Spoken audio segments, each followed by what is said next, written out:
Hello, my name is Ayumiliana P. Senior. I'm 6 years old from grade 1 Faith.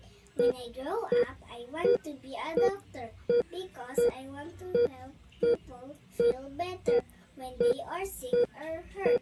I will be doing checkup